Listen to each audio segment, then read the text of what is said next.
Hello, and welcome to this next episode of Java in the Cloud.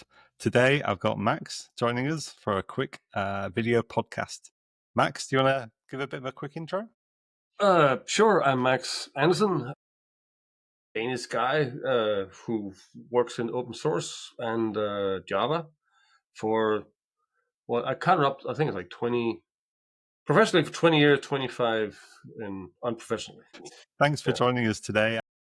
I've followed you for a long time.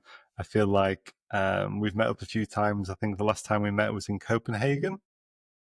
Yes, that is true. You were I forgot where we were, but yeah, yes, that's where we met somewhere at the office talking about Quarkus and Jbang. So Yeah, and those are definitely topics I want to talk about today. I'm very interested in Quarkus and how it came about, and obviously Jbang is a really cool project. But before I get onto those, I kind of have to ask you a question that I'm asking lots of people who come on today.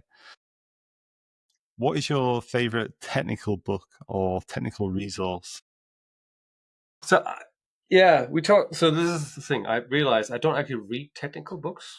Well, I did in the past, but for some reason, so my technical content is the internet, and finding stuff I have, if I need to answer the question, my technical resource is source code. Like I learned a lot from my path has been looking at other people's code because I was like I had an idea this must be possible, but I couldn't get to understand it. And I remember, like, again, I'm revealing my age here. In my early days, I was like Amiga, Commodore 64 demo scene, and there was these people who were writing, well, at that time, like assembler level kind of stuff, and I just could not comprehend. And there was this weird thing that they didn't want to share what it was unless you kind of, I don't know, bowed down in the dust or something. And so, yeah, so it was really a battle to actually learn something. But then suddenly, GitHub hasn't been around for more than 10, 15 years. But before that, there was like SVN repositories and stuff and forks and that kind of thing. And I was like, let me go look at this stuff and then start seeing how this actually worked. And I was like, my mind was a prone. I read more like, yeah, I read all kind of code just to understand. So that's my technical resource is the internet. So very much even from like the beginning, looking through shared code that people have shared in magazines. Yeah, blogs and all these different kind of things to see and get to know like real use cases. Because you could read, there's a lot of books you can read, and not to, but a lot of them are written by people who this sounds bad has too much time on their hand, and it's like a what do you call it? It's like for many cases, I don't want to say for some cases, it's like social media. You see the good parts. Where are the nitty gritty, dirty parts? And those are only, I think, covered in books who are either written by those who actually went through the fire. So, for example, one book where I saw this in action was the Persistent Hibernate in Action, which was written by Gavin King and Christian Bauer, which I work with. I still work with Christian. With Gavin. But he had these like tidbits of information of bad behavior, which I was like, yeah, I've seen it before. But I was like the in source code, if it's actually code that's being used, it has to be met reality, and therefore there are always these quirks and stuff, and you get to learn from that. But I when you asked me before the show, like, what's the book? As I said, there's no technical book I point to because what I've read mainly the last many years are, let's call them soft skills books. So, how to lead a team, or how is good teams made, or how do you do like how to get atomic habits and stuff. But there's one book I've been I wish I've read 10 years ago, but I read like 4 or 5 years ago. It's called Never Split the Difference by Voss, which is a book about how you negotiate. And okay. Because if there's one thing I've learned is you can be as good you want technically. If you're not able to, like, software is a multi-team sport, a multi-people sport. and that means you have to agree with someone or convince someone. And their stuff like negotiation skills and understanding is a thing that is very good. And that book learned me a lot of things.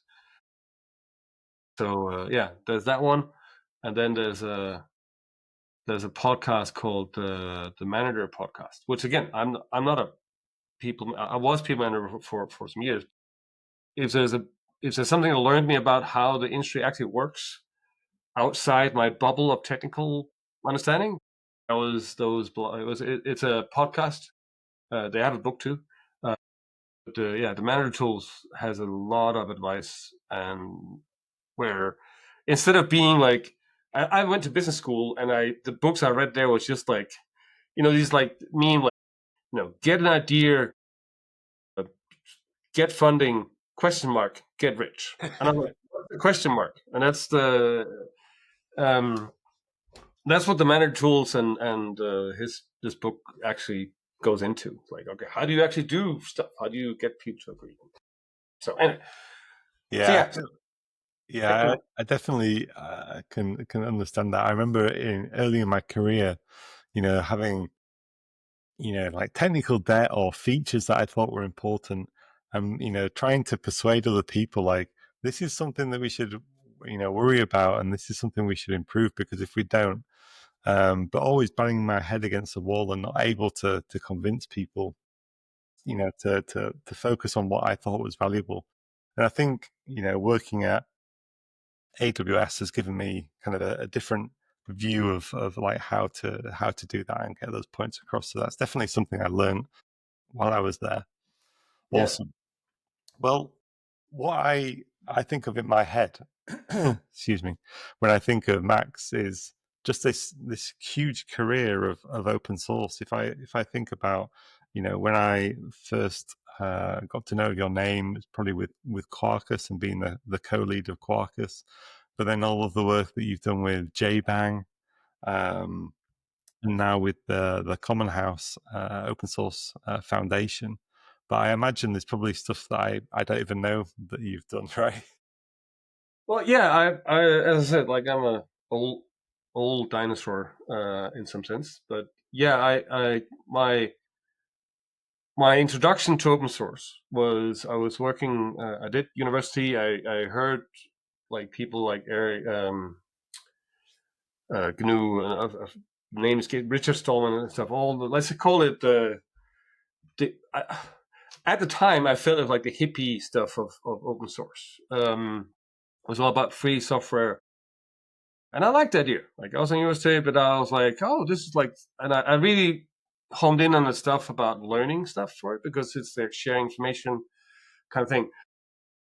And I remember this story about, hey, this is he had a printer and some more, like the vendor came around and said he had to pay, I don't know what, who knows to do something. And he figured out the software, he changed it, and then he got yelled at or something by, oh, you changed the software, then it's not supported anymore. Like, well, it wasn't anyway. You didn't want to do it. I had to write.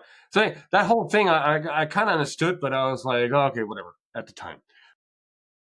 But I liked the information sharing, and I think this was at the time. I think Apache wasn't even doing Java at the time. I just maybe that was around that time. But anyway, so I got a job, and I was doing medical journal, like applications to keep track of medicine in there. And this was before JavaScript and web. It was all Swing based and stuff. So remote applications using Swing, and in there we had to have a persistent layer. So I wrote a persistent layer, but I was like, hey, this is this was a time where people were writing one or the other persistent layer somewhere. We built this for a year or two, and then at some point we had to go to. There's some weirdness stuff in there, but then I bumped into this thing called Hibernate. It was version 07 or 8 or something.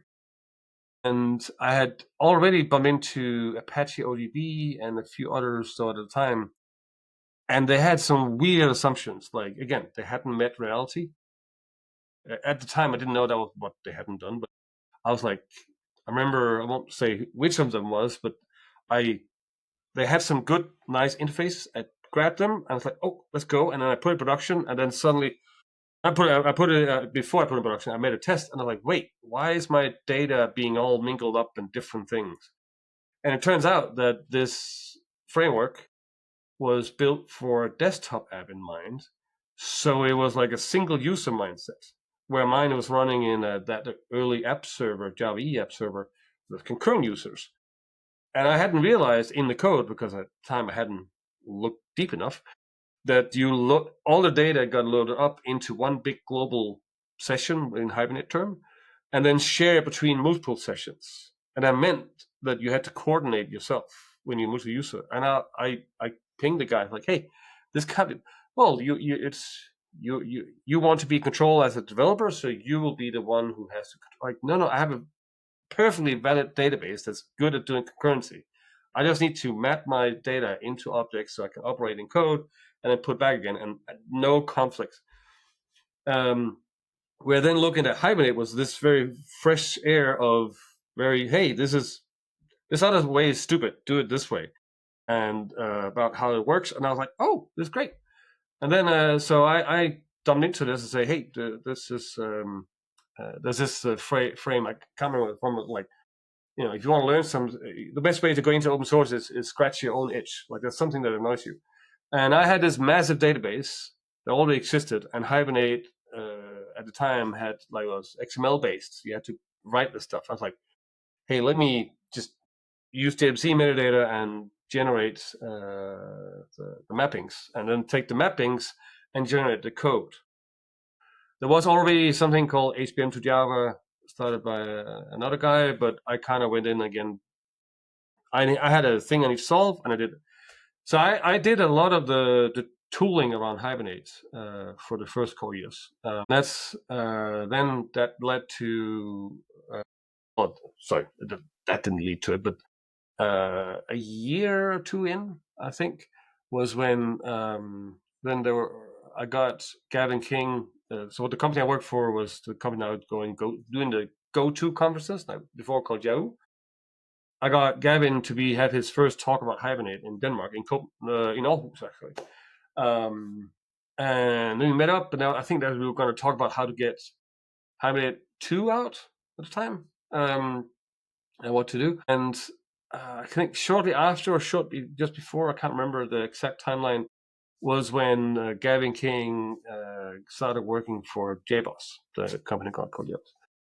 And I got hired, I think, like the third or fourth Hibernate guy. Gavin King, Christian Bauer, Steve Eversole, because he was in the US. That's where the business were at the time. Then I got hired, and this was in the early days of JBoss. I think they've been existing for a year or two. But I was employee number 70 or something, 50, 60, 70. And then I did all the tools. If you ever use like Hibernate tools or JBoss tools, all the stuff that starts and runs the app server or early days, that kind of stuff, I either had developed it or was on the team, leading the team who did it. And then that led into when again, timeline is a bit messy, but I think we got acquired by Red Hat. And in that year after, we partnered with a company called Exadel, who did all this. This is the days of Eclipse. So all the IDE hype was going through the roof. And we partnered with that team, and we got a team of, I think, maybe 10 people working on tooling. I led that team for about 10 years. And in that part, I also got into Eclipse, and I was on the board of Eclipse. Done all kind of open source collaboration. And in that time of doing all the tools, JBoss was doing stuff like JBoss Seam and Ceylon, and new versions of JBoss, different versions of any like Camel integration. So all those different technologies, I've had some kind of, if not a foot or toe or something, in tooling around them. And then came the, not say called it the dark ages, because, but there was a time where suddenly the whole Eclipse stuff it was a weird thing, because we had users, we could see people just still using, we had like 100,000 of people using that was sending data to us about how it's using. But in the media, Eclipse became this. It was using 1 gig to load up your project of 100,000 files. That was a problem. Today, of course, IntelliJ uses 3 gigs before you load your hello world. But who's counting? And no, so anyway, so that was kind of fitting out, and I was like, hey, let's do something else. So then at Red Hat was creating their own developer tools org, so I became part of that. There was a bunch of people from different going over, and that was the time where build your own cloud, build your own whatever thing. OpenShift existed at the time. It was called we created a thing called OpenShift IO, where we were trying to do, let's call it a GitLab competitor or similar thing. Even though it was not focused on the source code as much. It was more about getting apps in and deployments and stuff. But I did that, and that's where I had to force myself to learn Go and play with that.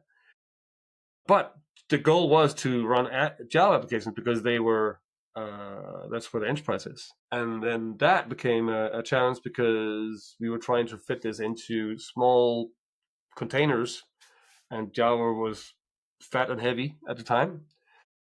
And that was annoying. And I learned a lot about running the infrastructure and that kind of thing. But my passion is about the app dev stuff, not about the infrastructure it develops, but actually what you can build on top of it or with the stuff inside. And anyway, so I worked there for a while, did a lot of interesting stuff, but my son was about to start in school and I was kind of burning out.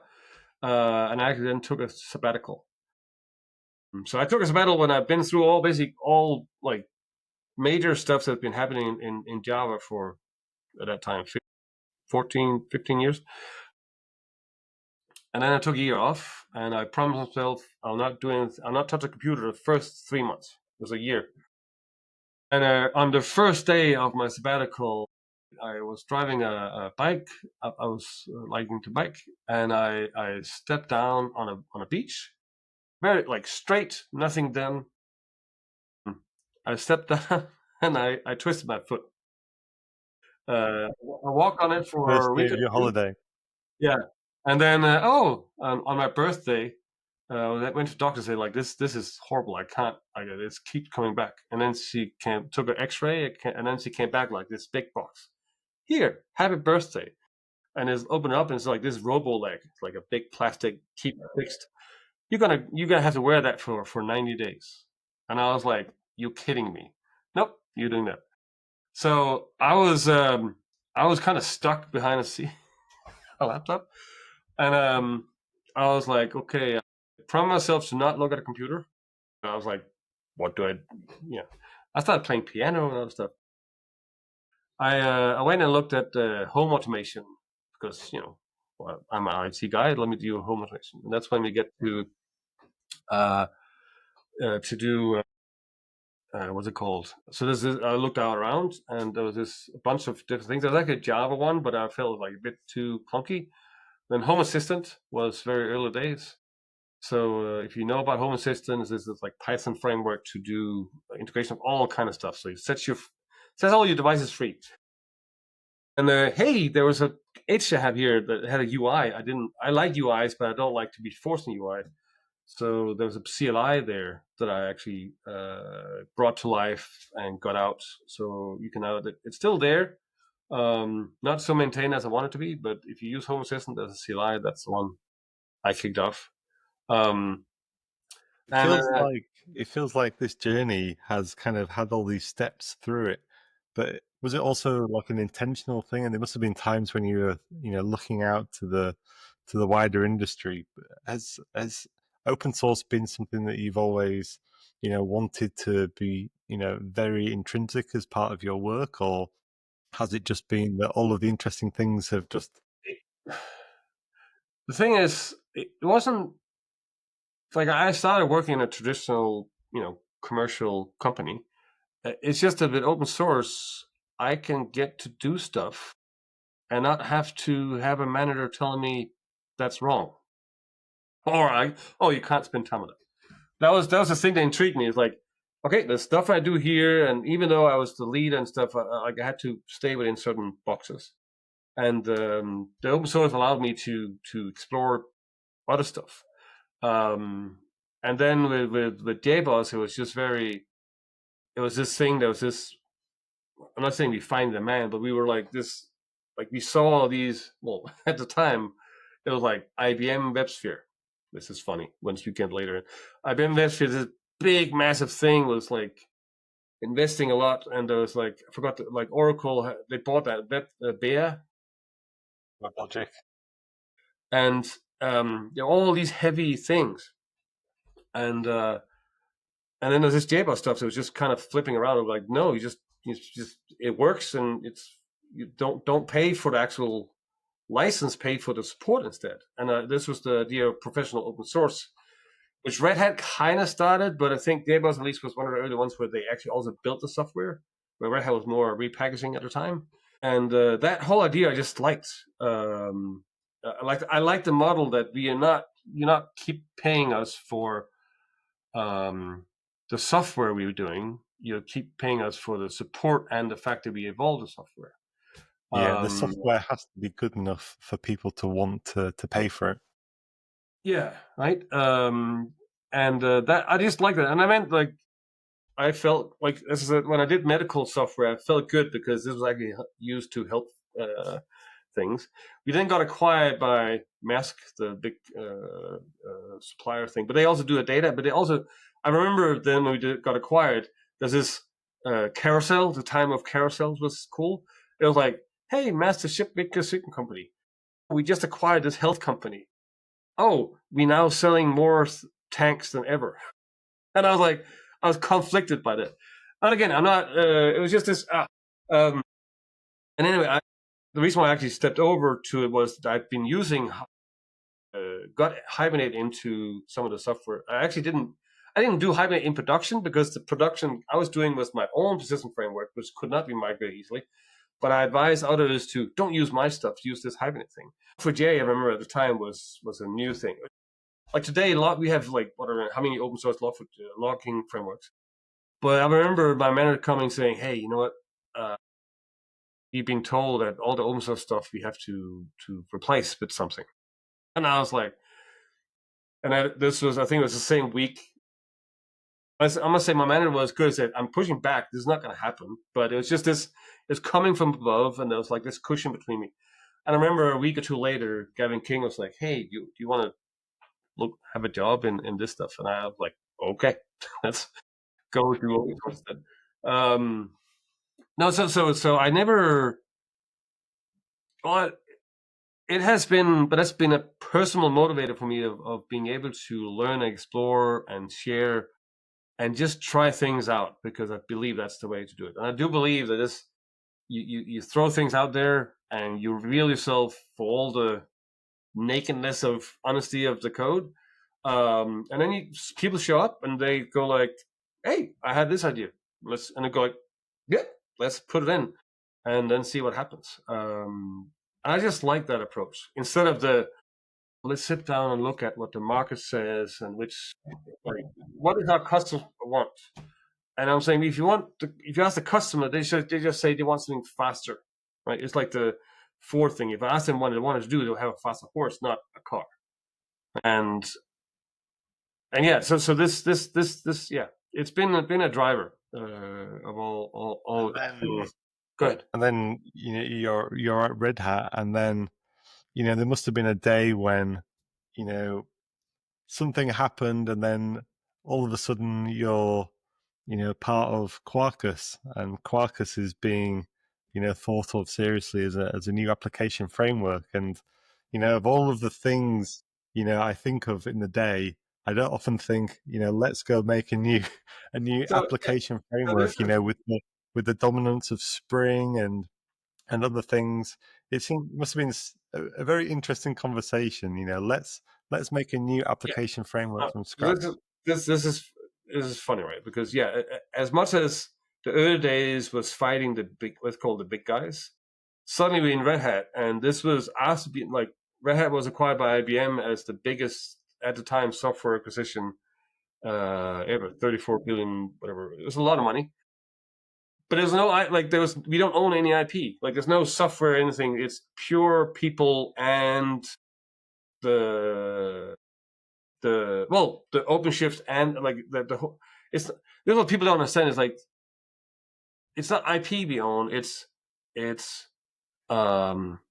yeah, the human, let's say the people that are around to make this happen, but also that the Red Hat has built up an ecosystem. Like the Red Hat Linux ecosystem, I think is in all top 500 companies out there, and that's just great. That means that the whole commercial interest fits, and it fits the rich installment thing that you're getting paid for the actual service you're doing rather than just the bits. But I can tell you, like going all the years we've been both in JBoss days and that, there's always this battle between what can we squeeze out of, let's say, traditional IP uniqueness, and others is like, but hey, if we do that, we basically have to hire more people. Whereas if you do it in open, a lot of this stuff can be done in collaboration, and everyone wins. It's a win-win situation. And it's basically like a cycle every 2 or 3 years, which coincidentally matches the length of a support contract in JBoss Red Hat. Like there's a time where it tends to be like not too many renewals because that's a time where you haven't like the customers is in the middle, and then people get buried, and yeah. So anyway, it's fun. So my point is, it was fighting the big systems in the old days. Then with the whole Go Java storage Java game, the whole container stuff that was killing stuff. And as I said, I went on sabbatical because for reasons.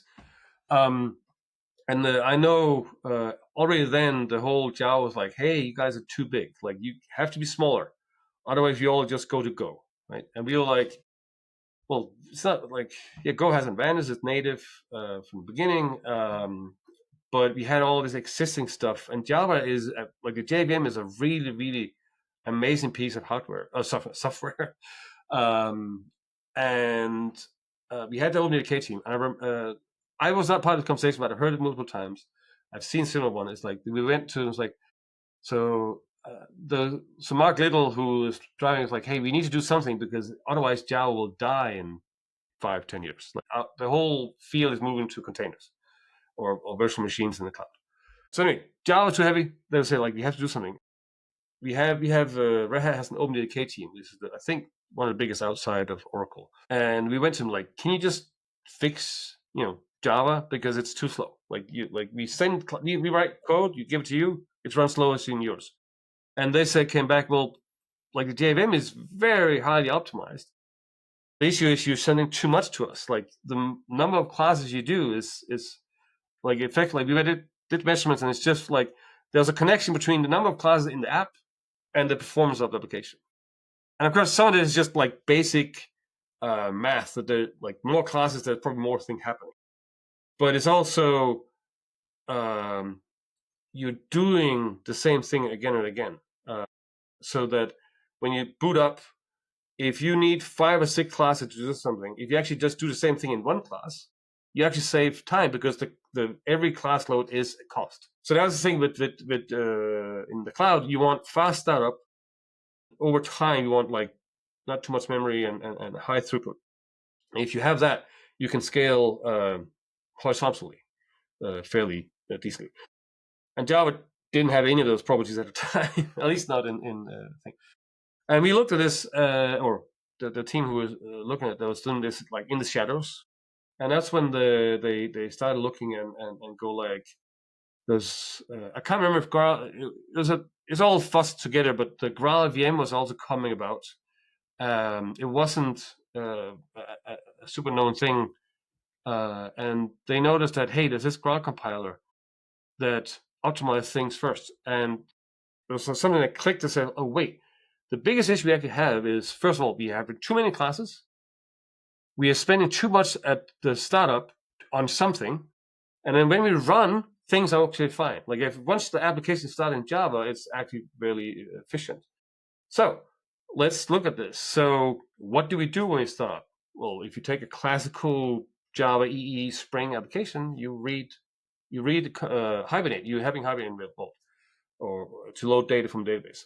Hibernate needs to scan from XML files, annotations, and build a model and have access to tables and SQL queries and that stuff.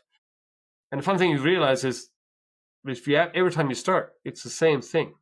So why are we doing the same thing? Why don't we do that at build time, or at least at much of build time?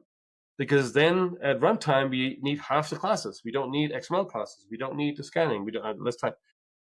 So we did that. And then we look at GraalVM and go, oh, we can actually use GraalVMs to go even faster and get sub-zero, what we call sub-zero in Quarkus, like sub-second startup time. Yeah, it feels like it was very much a design decision to do the build time work, and then whether or not it was planned or not, it just happened to work really well with the GraalVM native image. The two were just so aligned. Perfectly aligned. And the thing is, like, we took Hibernate, which is because it got blamed from a lot of things. And one of the correct things to blame Hibernate for was it takes a time to load up. And if you said, okay, if we can get Hibernate to start up without in less than a second with a certain amount of entities, we've proven that this stuff works, because Hibernate is probably the most used technology we had. And then we just started applying that to other technologies, like to Camel, to we early on there was Vertex was used to be able to have a reactive core, which doesn't mean that you have to use reactive. Many people think that Quarkus you have to use native image. That is not true. It's just a choice. It's a different choice you want to. Native image is actually perfectly fine for like 89% of use cases. Vertex is not forced upon you, but it is there in the core. So even when you use blocking APIs, all the I/O is done as efficient as a framework at least can do.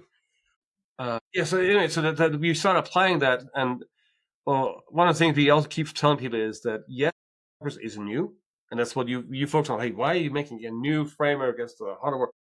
It is, but we reuse all the existing good stuff. Like, we didn't go and have a new Hibernate or a new Camel or a new Vertex. We just took all the good pieces and put together. I saw, by the way, Sana did a podcast like a few weeks ago, and he said something I also repeat to many, is that, well, in Hibernate, we have 20 years of history. There's a lot of stuff in there that's from like early reasons. Maybe you don't need it anymore. And one thing is, for example, bytecode enhancement was not a default in Hibernate, and therefore runtime reflection is the default behavior. In Quarkus, we flip it around, and everything is bytecode enhanced. You don't even have an option. Why pick the one that is definitely going to be slow in the JVM? Yeah. I feel like,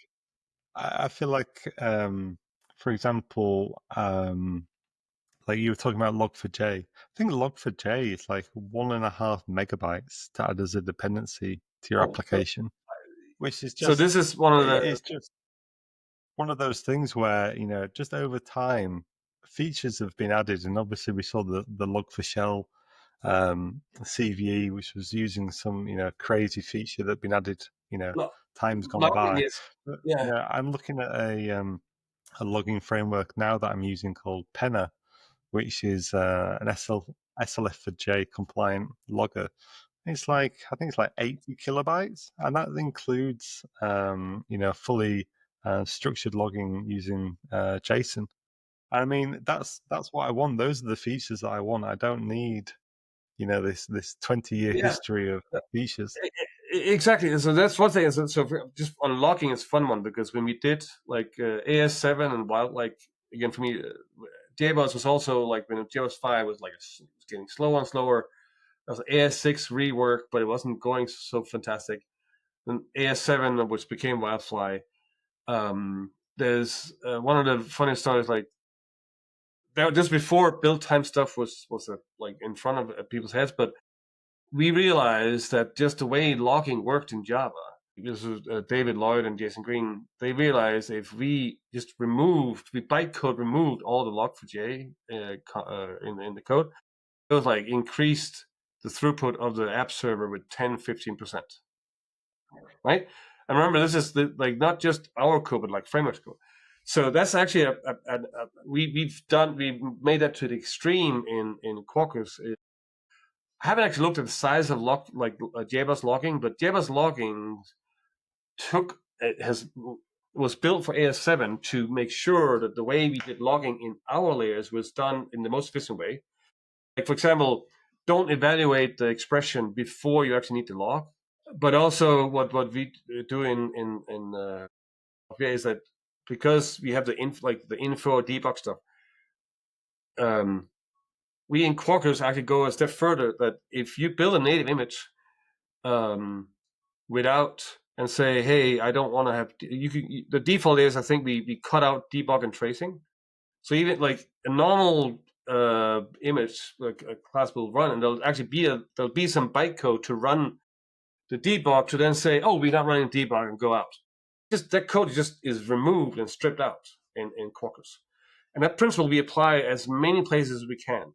And that means that it's like the 1,000 paper cuts. Like every small thing is not is completely valid and there's a reason, but if you add it up, it hurts. And logging and open telemetry and we've done the same thing with OpenTelemetry. Like, yes, there is this OpenTelemetry agent SDK that can apply. You run an agent at runtime, introspect your classes to do stuff. But the result is a lot of reflection, a lot of overhead that makes it slow to start up. So in Quarkus, telemetry is. By the way, I would say we're actually working on enabling that agent because so many is using it. But the default for us is let's hook that into the framework. So we know where to go and where to add, and we know that the user has an ability to turn it off. And when they turn it off, it doesn't even end up in the code. Yeah. I didn't realize that you were removing like the debug statements. That's really interesting, and I guess it's a really powerful way that the framework can use its experience of working with many different customers or seeing lots of different customer code and say, yeah, this is something that actually, from our experience is a big deal, and we can eliminate that at build time. That's amazing. And we apply that to almost anything. Like early days, so it annoys a lot of people because they used to having that freedom that anything can be done at runtime.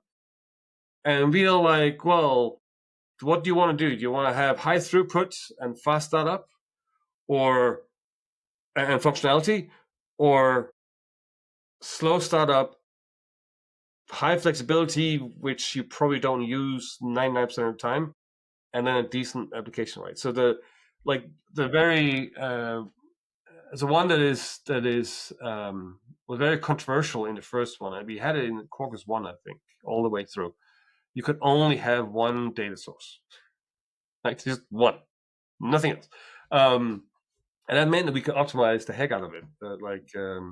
If you only use, let's say, MySQL, Postgres, because that's a good choice. We could remove all the MySQL, whatever thing was there. And we insisted we did not want to do that before we found a way to not pay that cost. Because you could say, oh, allow a multiple data source, but you can flip the driver and stuff again. How often do you do that in a running application? You don't. What you do is you do a new configuration, you ship it. And we say, well, if you do that anyway, then it's fine. And we did that. And like Quarkus 1, people were doing just fine. But of course, then comes the very most often asked question in those days was like, hey, I'm working in a bank or finance X, whatever. What I'm doing is migrating systems. So I'm reading from MySQL and putting into Postgres. How do I do that? Well, you can, but you just have to do it manually, and the framework doesn't help you, and we found ways to do it. But we then, I think in Quarkus 2, we said, yeah, we need to have it. But what you have to do is you have to declare which things you want. So I want to be able to have MySQL and Postgres. So you're paying for those two instead of paying for all of them. And we do the same thing for locales. Like this is all stuff like people don't realize, like different languages and stuff, translations. How many of your apps that are deployed in the United States of America is speaking Hebrew, right? Yeah. Some do, but a lot it's just English speaking, or Denmark. It's Danish and something else. And that actually takes space in the heap. It takes stuff, it's classes, it's strings, it's data. And being able to strip those out adds up. And so therefore, fundamentally, Quarkus is a built time framework. That's what Quarkus is. All the stuff on top, Hibernate, is all layers on top. At the core, it's a build time optimizer. And this is also why we have a standing, I'm not saying it's not a joke, it's actually a real thing. If someone shows up with an existing framework, call it Spring or Micronaut or WebSphere, and say, hey, this runs faster than Quarkus, our default assumption that's a bug. There must be something wrong. Often it's actually the way they measure, that they actually don't measure the thing that impacts the user. But sometimes you bump into stuff like, oh, we had a case where we force initialize things because we do something build time, like some SSL thing, whereas the other framework did not do SSL by default, and then we had to overhead SSL, and then we went like, well, you have to enable SSL to compare, and then they went haywire, and we were still fine. And vice versa, where we found out, oh, we can actually delay this and have an option for it or something, and then everything's it's good. No, so we have a standing bug. Standing, like if anything shows up that's faster in let's say frameworks that came before Quarkus, then we consider the bug, and we're happy to see that some of the principles we do is being applied in Spring and Micronaut and everywhere else, because it is a thing to move Java forward. But yeah, we have the edge, and it's still a big thing. Yeah, and then I feel like after I saw all your work on Quarkus, then I started noticing, I don't know if it was a pet project or a side project or something, but obviously JBang, this is fantastic, just do it kind of library of just, Yeah, Java isn't that hard. It doesn't need to be, big ceremony. If you want to run some Java code, it's very easy. Just do this. it's all rooted back to my sabbatical that time. Again, I said I stayed away from Java, used Python. I learned to play, and by the way, my first job you talked about was actually maintaining a Python tool chain. So I know and like Java, Python for what Python is. And then I a year, like I was like, when I heard about Quarkus was like 7 months into my sabbatical. I heard about the early days. That was still a secret. I was a friend with Emmanuel, and he talked to me. We shared some ideas about this stuff. And when Quarkus was actually launched, I was on the other. This was really frustrating. I'm in Neuchâtel. I was in Neuchâtel in Switzerland. I lived there for 17 years, and they had all the people in the office where I normally work. All the people I've known for like many years was in that office, and I was on the other side of the planet in New Zealand, fucking around in my sabbatical. So I was upset. Well, I can't be upset being in New Zealand, but it was like, but I remember being on the other side of the planet, and I was like, okay, I'll look at this once I'm back from New Zealand. And I was like, I had a laptop, and it had not seen Java for, I don't know, a year. I was like, oh, let me go and install Java. And I was like, you go to Java or Oracle, and it's like Java, it was like Java 6 or 5 or something, old stuff. I needed Java 8 at the time. Oh, we have to have an IDE. And I've done IDE, like I've done that for 15 years. And I was like, any IDE in Java is a horrible thing to install. And I was like, Maven, and I was like, gosh, this is like killing me. And but the thing is, for 15 years, I had no problem doing it. I don't have any problems doing it today, but I felt that pain of complexity, which I talked to many people today, and they're like, it's not hard to Java. It's just you install the IDE and it's there. I'm like, do you know how hard it is to pick an IDE? Like even IntelliJ, like I love Intel. And it has 14 IDEs now. Yeah, go ahead. Yeah, when you're embedded and you're doing it as part of your career and you've got everything set up, everything's easy. But if you put your mind into a newcomer, and I see a lot of people who are installing Java to do things with Minecraft, and you can just see the complexity because of the issues that they fall into, and you see threads on Reddit. It's like, oh man, these poor people. So this is completely. So anyway, so what happened was I was like looking at this stuff before, and I was like, there must be a way. And I was like, I looked at how JavaScript and thing, and I had an idea about this should be a thing. And then I joined on the Quarkus team around focus on developer tools and developer experience kind of thing.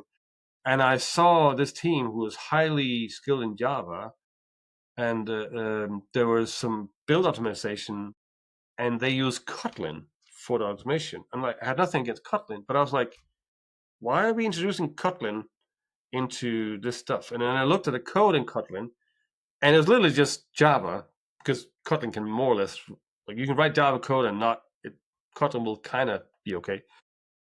And the thing is, it's used this thing called kscript, which you let the dependencies in the top be declared, and you just run it. You don't have to compile it. And I'm like, at this time I had to. I remember before my sabbatical, I've been a year without Java. It's like 2 years rusty. So I skipped the whole Java 8 stuff, like streams and stuff. I hadn't it was not a thing I've been. So I had to let me get a project I can go do. Over Christmas, so it's been 3 months back, and I was like, let me try and play with this. And then I just look at kscript and say, how hard can it be? Oh, it just scans the source code before and then fetch the dependencies, resolve it, and run it. And I was like, I can replicate that. So start going. And then I was like, oh, that's fun.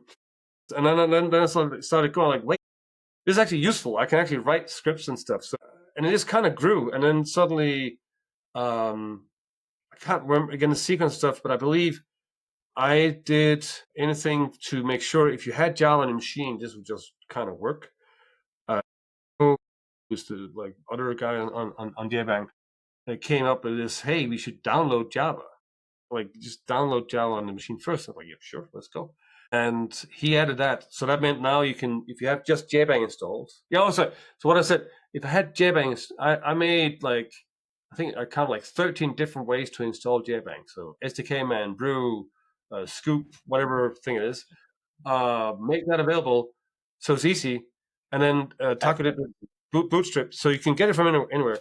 And then we got this Bootstrap with Java, and then suddenly you can install Jbang without having Java installed. The Jbang thing will go get from Fuji, and then Adoption, get the right JDK if you don't have one. And then when you run, you can say Jbang --Java 8 or Jbang Java 17 or Jbang Java, what's the latest? 25 is the GA early access. So you can do that. No going and figuring out the right one. We'll get it for you. And then that suddenly enabled me to you could do any kind of API experiment, a new log panda, whatever you call the panda thing. You can just try it, and you don't no Maven, no Gradle, whatever. So for me, as let's say a senior guy, it was just freedom. But I also realized, and this was my son at the time was into Minecraft and other stuff. I was like, oh, Minecraft is Java. They must have solved this problem.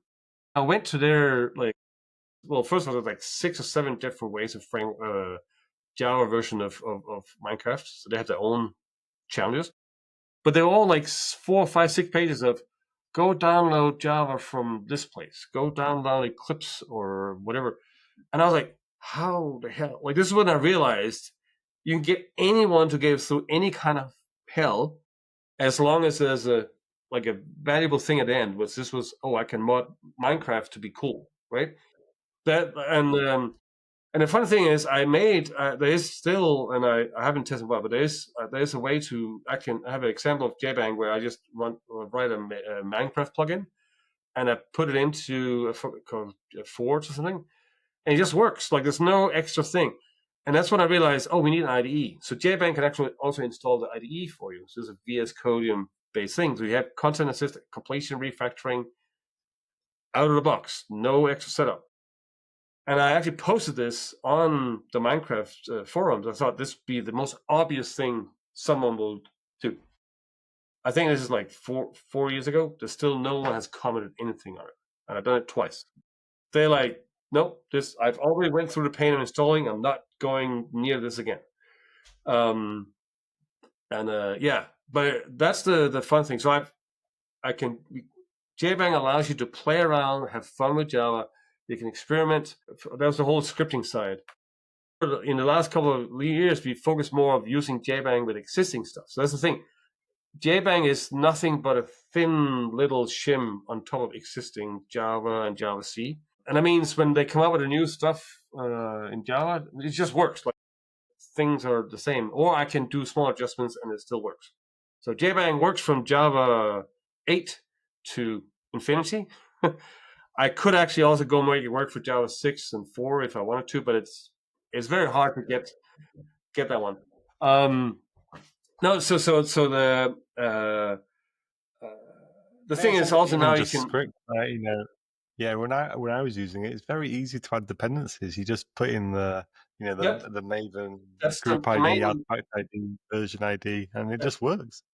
That's the main thing, and that's what JBang is known for. But the actual, like the other thing that makes it, I want people to understand that. Okay, if you have a aversion against like proper JavaScript, right? Just realize with JBang you have a way to ship. If you have your existing Maven artifacts or Gradle artifact, you can just run it. Like there's no, you just go JBang. Here's the GAV, run it. So, for example, lately AI craze, what's it called? Like a model context protocol that you use to enable coupling your chatbot with your whatever enterprise system or any file system, whatever. People were the way that is done. The reason why it's so popular is like, oh, I can just write a Python command, a pitx run or npx run. Java doesn't have that. Oh, it does. JBang can run anything that exists as an existing jar, right? Or some source code. So we have JBang app install. So you can actually go JBang app install my little utility, and it works like any other Go, Rust, Python, NPF stuff. And the fun thing is, people are like, no. This is, you should not be doing that. And then they go and install npx ASCII doctor or in like whatever thing. I'm like, why is that okay and this is not? Yeah, one they understand, one they don't understand, and one is okay in their heads, and yeah. And then there's it. Yeah, sorry. I just want to say there's this perception that Java stuff is big and heavy, but that's because it was big and heavy in comparison to when there was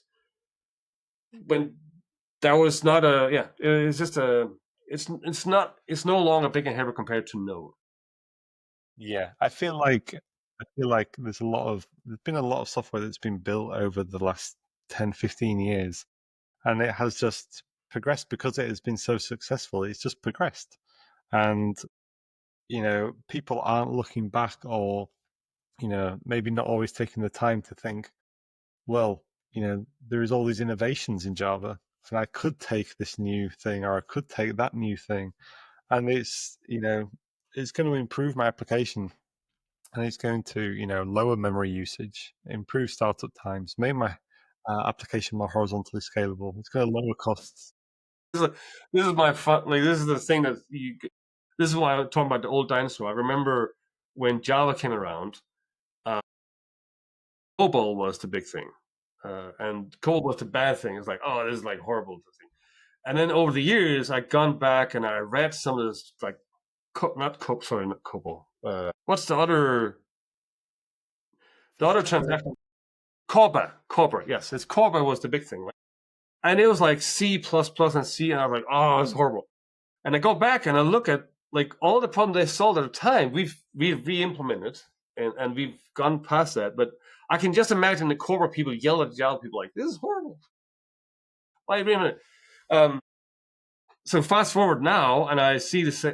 I'm feel like the corporate guy because I see the Python crowd doing all this stuff, and I'm like, on one hand, really super frustrated because it's like this. They call it different names, but like this is stuff we can do already. And by the way, I like Python. I'm not afraid of the Python stuff, but I'm like, you don't need to jump to Python for your Java applications to do AI, because AI today is just a REST call, at least for the business mindset, right? And this is very much like what Rod Johnson is saying at the moment with Spring AI and Enable.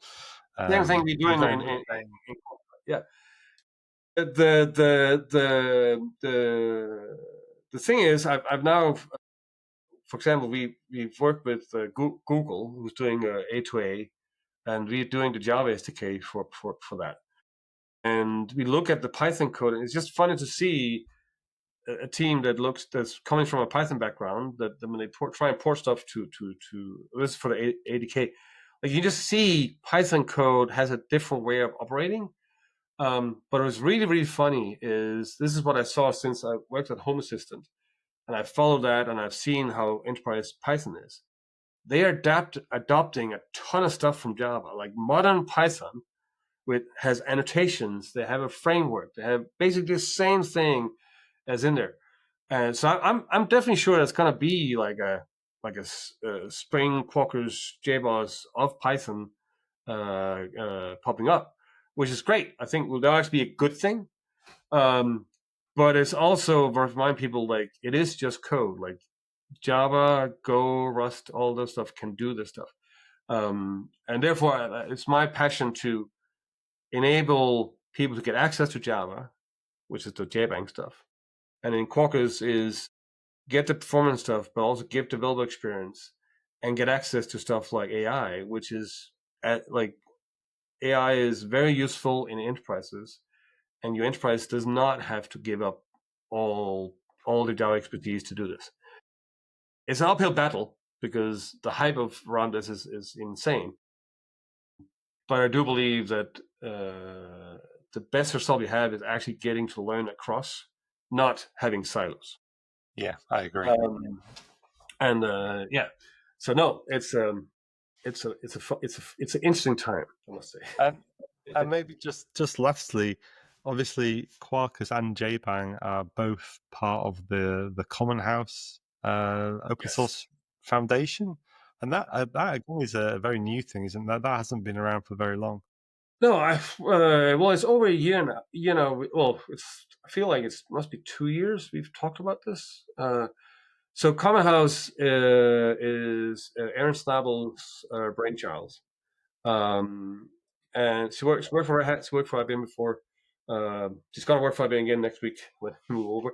But we've worked with Apache, we worked with Eclipse, we worked with any kind of big foundations, and they have a reason to exist, which is perfectly fine. What's it called, CNCF and that kind of thing in the same category.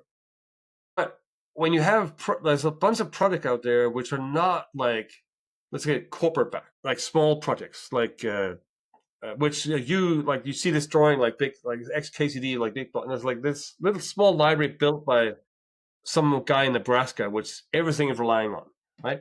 SSL was hard to believe, was like 2 people, right? Yeah, there's Curl. Curl is another one. Jackson is another one, like the JSON library, single guy more or less who does that, and Jbang, another one. Like, not that Jbang is that important, but it's like a project there's some passionate people behind it, and if they get hit by a truck one day, it's just dead in the water. Jackson definitely is like I can be hit by a bus, but the Jackson guy, that'll be a very bad day if that happens. We felt I was missing a place that was friendly to not just. This doesn't have to just be Java, but the people in this crowd is more Java, but it's not just limited to Java. Those kind of projects that are small and enabling those to be on, because if they go into Apache Eclipse, they get told you have to do X, Y sets, and there's faults, and there's some reason for that, but it's just not going to happen for those. They're like, no, I don't want to do that. What Aaron was realizing is, well, the biggest thing, or the most valuable thing that is in in the product is all the like the IP, like the trademark, the name, the ability to publish it, to set it up. So what she said, well, what do we actually need to protect these projects without having a lot of rules and stuff in place? So that's what she was aiming for.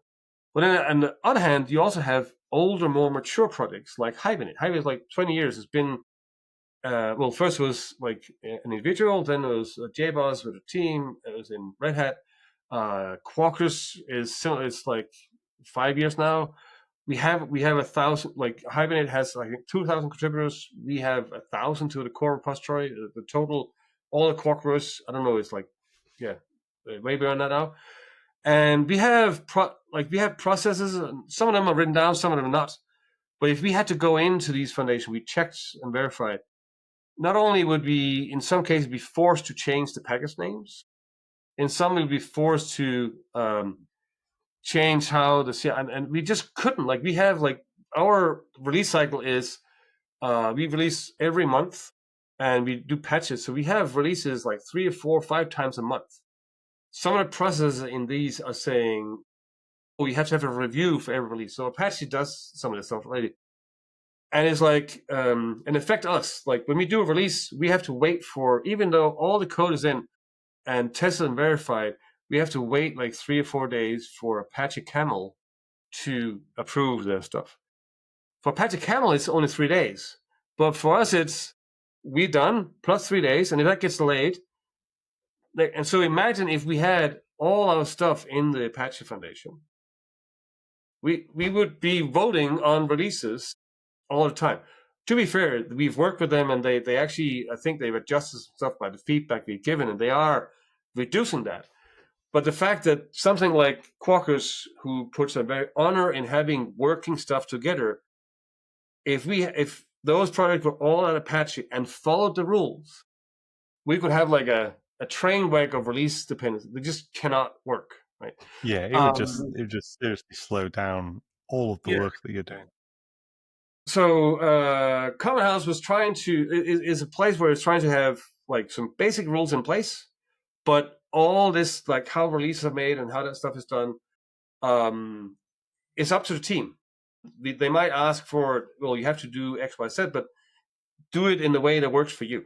And then at the same time, Red Hat, for example, if you look, is very much believer in open source. Like one of the things that are very unique by Red Hat is in our contract, it actually says we can contribute to any open source project. Like you don't have to ask to do. We can even contribute to competition. I mean, there's no conflict of interest in like you might be told, hey, this is not a good thing for the product, so but there's no we are encouraged and able to make more software available, and that actually means that we actually try and get everything we can into our foundations, because then more people can work together and we have that. But fun thing is like, projects like Wildfly, Hibernate, REST-DC, Quarkus, a bunch of stuff we've done has always been, we had JBoss org in the past, which was like a semi-foundation kind of thing. But now it's been like stuck in limbo. So a while back, we actually said, hey, engineering was interested, but also the business side was interested in actually making sure to say, hey, our software is not wholly owned by Red Hat. You have the ability to contribute to these things. So that was the idea of getting Quarkus into a foundation. We worked. It's now, I'll spare details, but we went through all the different foundations and we realized in Commonhouse we have a place that can work. And by now, Wildfly is going the same way, REST-DC, Small Rye, a bunch of other products. Is K-Man, J-Release. K-Man is over for that kind of thing, yeah. And we're trying to get more into it. I find that super interesting, because in a day of Amazon and others that are making it hard for open source projects to exist, having these places where, let's call it enterprise, interesting, which might not have a full backed enterprise that can drive it 100% on their own. Like Jbang, SDK Man, it's a good place that there is a platform for that. And the same way is for the stuff that where we actually have like mature, use in production, enterprise level stuff, but we don't have to. We have to have our own governance, but we don't have to all be aligned on approaches that work for some, but possibly not for others, right? So that's definitely right. So no, and I mean, that's happening. Yeah. the processes that you would have for something like Hibernate or Quarkus compared to something like JBang or JReleaser or SDK Man just seem so different. Yes. Fantastic that the new foundation is available, and yeah, one that I'm definitely watching for the future. So thank you very much, Max, for coming and chatting to me. It's been really interesting. I've learned a lot of new things. I hope everyone else who's watching has had a good time and enjoyed this conversation. If you have, please hit that thumbs up and the subscribe, and hopefully the next video will be just as good. Thanks, everyone.